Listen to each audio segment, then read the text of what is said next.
আসসালামু আলাইকুম রহমতুল্লাহি ওয়া বারাকাতুহু। আলহামদুলিল্লাহ ওয়াসসালাতু ওয়াসসালামু আলা রাসূলিল্লাহ ওয়া বাদ।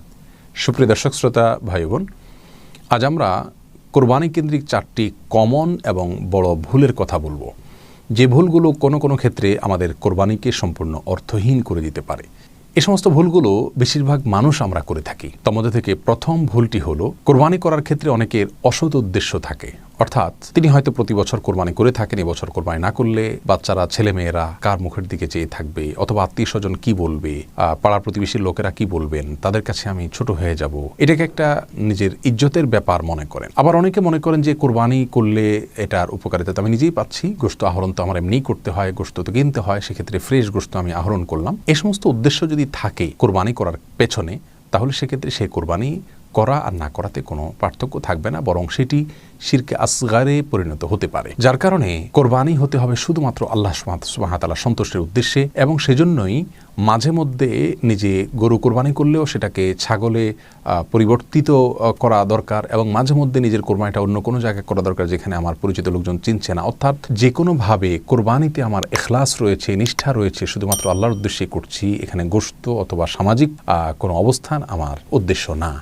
এই বিষয়টিকে আমাকে নিশ্চিত করার চেষ্টা করতে হবে। কোরবানির ক্ষেত্রে অসাধুতা, উদ্দেশ্যের অসাধুতা অনেক বেশি পরিমাণে আমাদের মধ্যে হয়ে থাকে। দ্বিতীয় যে ভুলটি খুব কমনভাবে আমরা করে থাকি এবং বেশিরভাগ মানুষ করে থাকি, সেটি হলো কোরবানির পশু যিনি জবে করেন অথবা যে কসাইরা সেটাকে প্রস্তুত করেন গোশতগুলোকে, তাদেরকে আমরা কোরবানির পশুর গোশত থেকে অনেক সময় দিয়ে থাকি। আর অনেক অঞ্চলে দেখা যায় যিনি জবাই করেন তাকে কোরবানির পশুর কল্লাটা বা কিছু অংশ দিয়ে দেওয়া হয়। এটা সম্পূর্ণরূপে নাজায়েজ একটি কাজ। রাসূল করিম সাল্লাল্লাহু আলাইহি ওয়াসাল্লাম অত্যন্ত পরিষ্কারভাবে নিষেধ করেছেন। আলী রাদিয়াল্লাহু তাআলা বলেছেন, আর বিভিন্ন হাদিসে বিভিন্ন সাহাবীদের কাছ থেকে বর্ণিত হয়েছে যে নবী আলাইহিস সালাম নিষেধ করেছেন কসাইকে কোরবানির পশুর কোনো গোশত দিতে। কোরবানির পশুর গোশত আপনি কসাইকে দিতে পারবেন না, এজন্য যে আপনি কসাইকে ওই গোশত দেওয়া মানে হলো কসাইকে পারিশ্রমিক দেওয়া।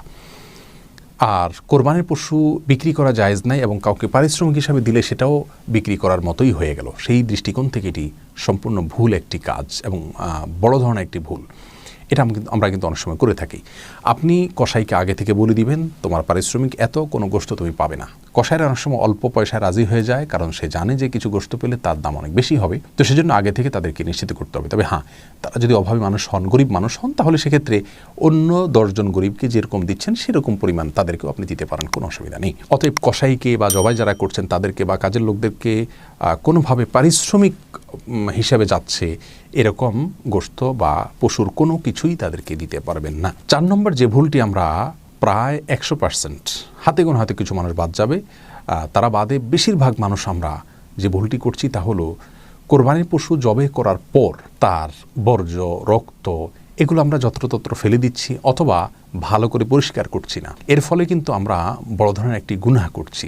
আমরা জানি রাস্তা থেকে কষ্টদায়ক কোনো কিছু সরানো ঈমানের অঙ্গ, তাহলে রাস্তায়, পথে বা আশেপাশে মানুষের লোকালয়ে, মানুষের বসবাসের এলাকাতে যদি আমি কোনো কিছু ফেলি যেটার ফলে মানুষের চলাচলে বিঘ্ন সৃষ্টি হয়, মানুষ কষ্ট পায়, তাহলে সেটি নিঃসন্দেহে খুবই বড় ধরনের ভুল হবে এবং অন্যায় কাজ হবে।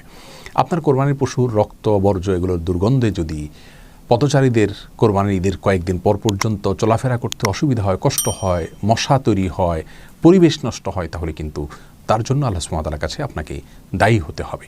আর সেই জায়গা থেকে আমাদের জবাবদিহিতার বোধ থাকা উচিত।